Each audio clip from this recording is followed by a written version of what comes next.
How's it going, everyone? It's me, Vivi, and welcome to Sly Cooper and the Thievius Raccoonus episodes ranked.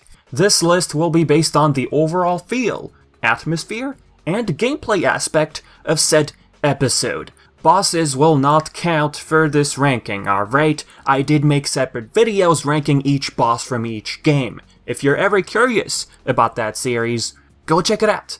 Alright, so with that being said, I don't want to bore you with my intro, so let's dive straight into it.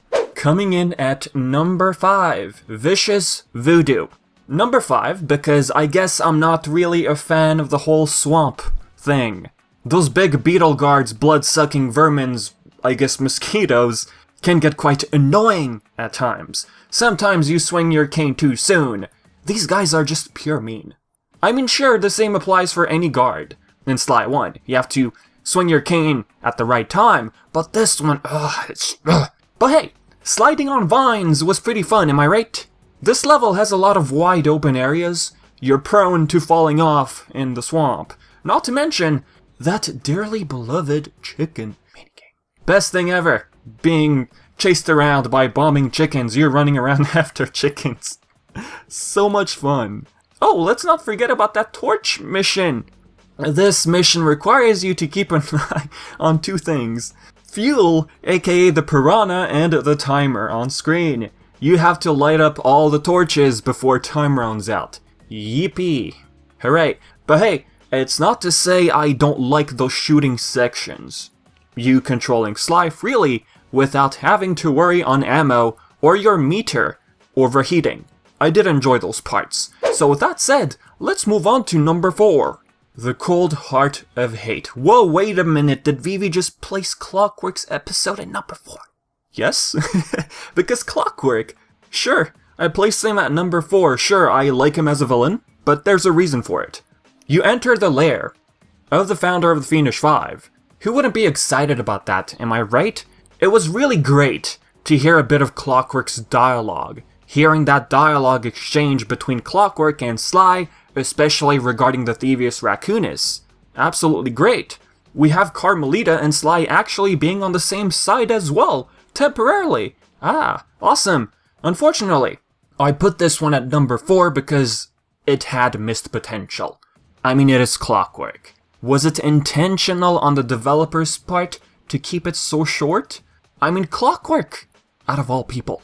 What disappoints me about this level, it's short. This should have been a full-fledged, explorable level, like the others. The only place that we can actually explore on foot, we have this part, while rescuing Carmelita, and then we have Sly grabbing onto rails for a small section, and then boom, Clockwork. Oh, actually, you do have a point and shoot section. I'm just not a fan of that. I'd rather have us just explore that section in third person. I mean, who likes to point and shoot? Right? I mean, it's an opinion, right? With that said, let's move on to number 3. Number 3 is where stuff gets neutral. And that neutral position goes to Tide of Terror. The very first full-fledged episode of the Thievius Raccoonus. We're not going to be counting the epilogue in this video. You would think episode 1 would be the most memorable one, right? In a way, yes. But not in a great way either. I put this one at number 3 because the level design never really impressed me, so to speak, compared to the other episodes.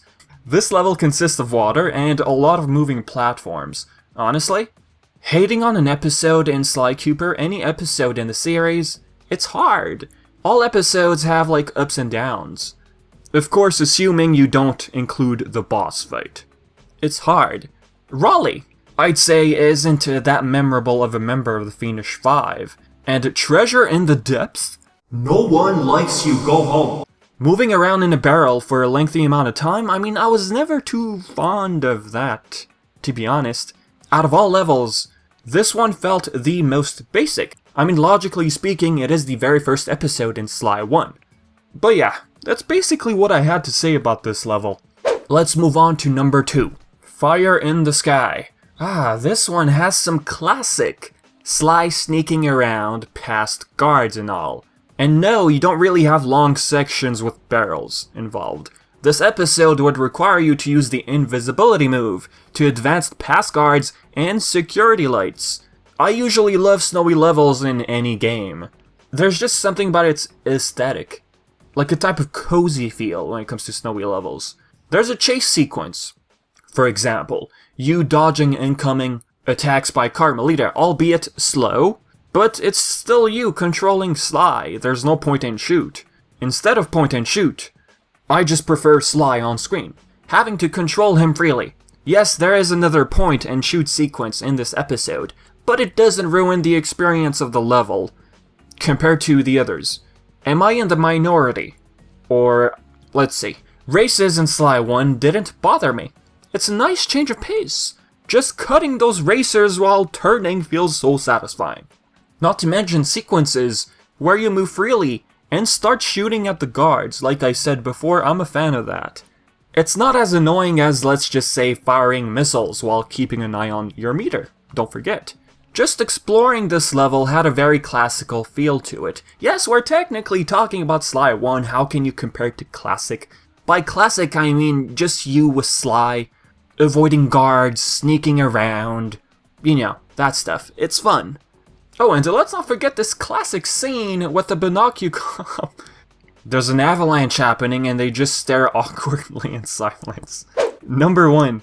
Sunset Snake Eyes. I have to say, the level layout of this one is a nice mix of everything. Floating platforms, tricky jumps, sure. If it's overwhelming, I'm like, meh. But when there's a right balance, then fine, it's not too overwhelming. This level speaks classic. We have a casino. I mean, it can't get any more traditional than that. Sneaking behind those slot machines, just looking at all the different themes in the casino and the levels outside of the casino even. It's just really fun to explore all around. Speaking of traditional, there's even parts where you're on a rooftop. This level also has a chase sequence with Carmelita. I don't hate that part, but I still wonder why Carmelita shoots very slowly. Yeah, I did seem to express dislike. For point and shoot sections, there is one in this one as well, but just this episode alone, with its content, outweighs this part easily. Oh, and let's not forget the memorable line from Mugshot. The Thievius Raccoonus.